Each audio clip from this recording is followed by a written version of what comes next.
여러분, 혹시 블루존이라고 들어보셨나요? 블루존은 세계에서 가장 장수하는 사람들이 밀집해서 사는 지역들을 말합니다. 일본 오키나와, 이탈리아의 사르데냐 섬, 그리스의 이카리아 섬, 코스타리카의 니코야 반도, 그리고 미국 캘리포니아의 로마린다. 이 5곳의 사람들은 100세가 넘어서도 건강하게, 활기차게 살아가는데요. 신기하게도 이들에게는 공통점이 있습니다. 바로 식습관이죠.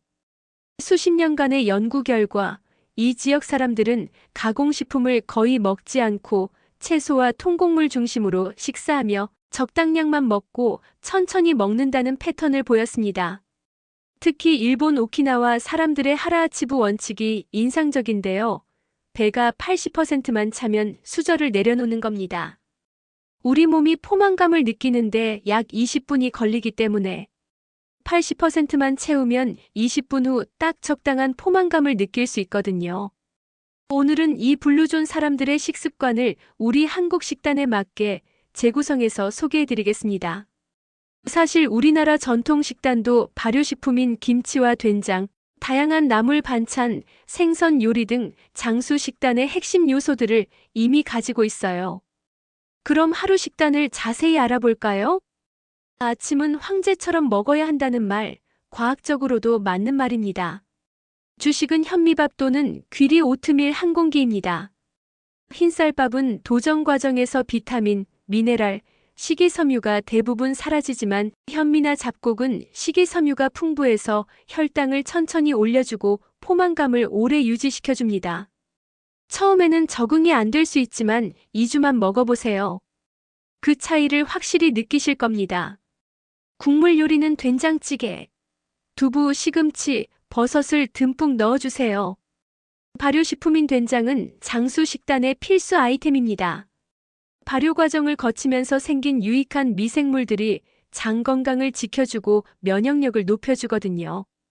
단백질은 구운 고등어 한 토막, 등푸른 생선의 오메가3는 혈관을 깨끗하게 하고 뇌 건강을 지켜주며 염증을 줄여줍니다. 고등어 외에도 삼치, 꽁치, 정어리 같은 등푸른 생선이면 다 좋아요. 반찬으로는 김치와 나물 2-3가지를 준비하세요. 시금치나물, 콩나물, 무나물. 다양한 색깔의 채소를 먹는 게 중요합니다. 채소의 색깔은 각각 다른 파이토케미컬, 즉 식물 영양소를 나타내거든요. 초록색은 클로로필과 루테인, 빨간색은 라이코펜, 보라색은 안토시아닌이 풍부합니다. 여기에 방울토마토 5-6개와 견과류 한 줌을 추가하고 따뜻한 녹차 한 잔으로 마무리합니다. 견과류는 불포화 지방산, 비타민이, 마그네슘이 풍부하지만 칼로리가 높으니 손바닥에 꽉 차지 않을 정도 약 30g만 드세요.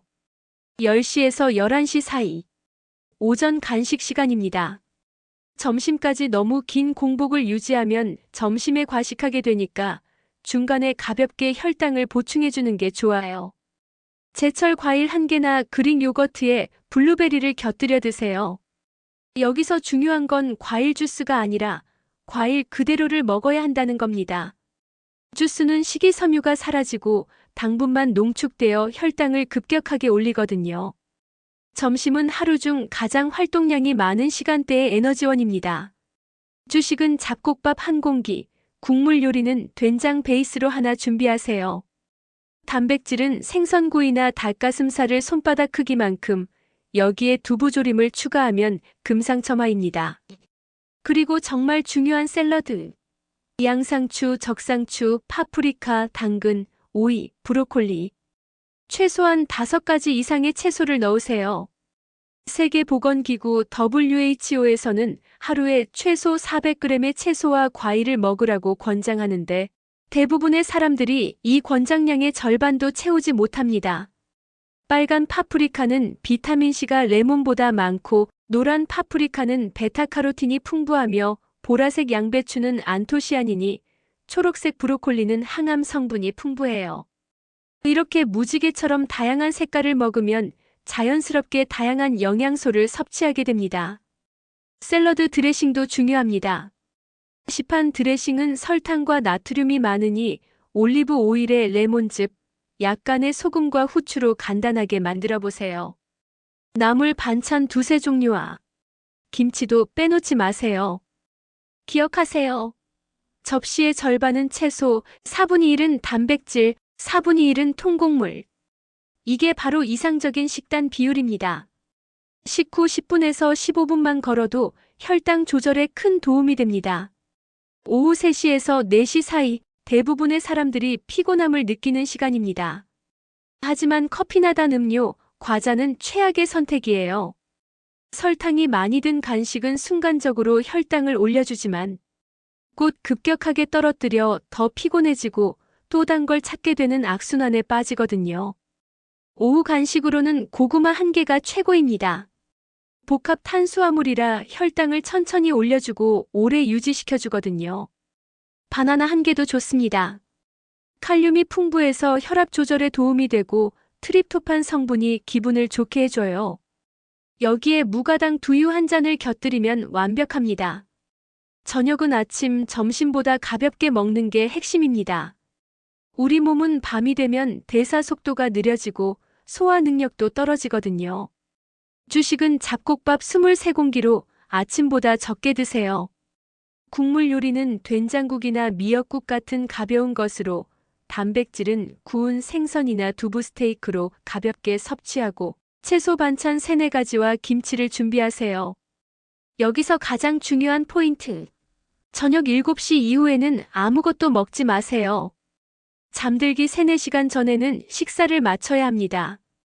자는 동안 소화기관도 휴식을 취해야 하는데 늦게 먹으면 숙면을 취할 수 없고 밤에 먹은 음식은 소비되지 않고 대부분 지방으로 축적됩니다. 야식 습관을 끊기 힘들다면 따뜻한 캐모마일 차나 페퍼민트 차를 마셔보세요. 이제 건강 장수 식습관의 8가지 핵심 원칙을 알려드리겠습니다. 첫 번째, 80% 법칙. 배부른 느낌의 80%만 채우고 식사를 멈추세요. 두 번째, 채소 중심. 매 끼니 접시의 절반은 무조건 채소입니다. 세 번째, 통곡물 선택. 흰쌀밥 대신 현미, 잡곡, 귀리로 바꾸세요. 처음에는 흰쌀과 현미를 7:3 비율로 섞어서 시작해 점점 현미 비율을 늘려가면 됩니다. 네 번째, 양질의 단백질. 생선, 두부, 콩류를 우선으로 하고 붉은 고기는 주 1-2회만 드세요. 붉은 고기, 특히 가공육은 대장암 위험을 높인다는 연구 결과가 많습니다. 다섯 번째, 발효식품 매일 섭취. 김치, 된장, 청국장은 우리나라가 자랑하는 건강식입니다. 여섯 번째, 가공식품 최소화. 인스턴트, 과자, 탄산음료는 멀리하세요. 슈퍼에서 장볼 때 성분표를 꼭 확인하고 설탕이 첫 번째나 두 번째 재료로 나오면 사지 마세요. 일곱 번째, 충분한 수분 섭취. 하루 1.5리터에서 2리터 물을 자주 마셔주세요. 우리 몸의 70%가 물이고 물은 영양소 운반, 노폐물 배출, 체온 조절 등 모든 대사 과정에 필수입니다.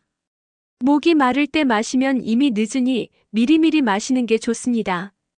여덟 번째, 천천히 식사하기. 한 끼에 최소 2-30분은 걸려야 합니다.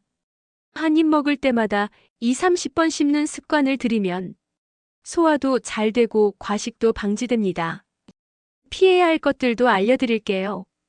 과도한 소금, 튀김과 기름진 음식, 정제 설탕, 과도한 음주, 과식, 늦은 밤 야식, 이것들만 피해도 건강이 확 달라집니다. 이 식단을 꾸준히 따라하면 적정 체중 유지, 만성질환 예방, 높은 에너지 수준, 좋은 소화 기능, 강한 면역력 등의 효과를 볼 수 있습니다. 실제로 이런 식습관을 가진 분들은 아침에 일어나는 게 가벼워지고 병원 갈 일이 없어졌다는 후기가 정말 많아요. 복잡하지 않죠? 통곡물, 채소 중심, 발효식품, 양질의 단백질, 80%만 먹기. 이것만 기억하세요. 물론 개인의 건강 상태나 알레르기에 따라 조정이 필요할 수 있으니 구체적인 식단은 영양사나 의료 전문가와 상담하는 것도 좋습니다.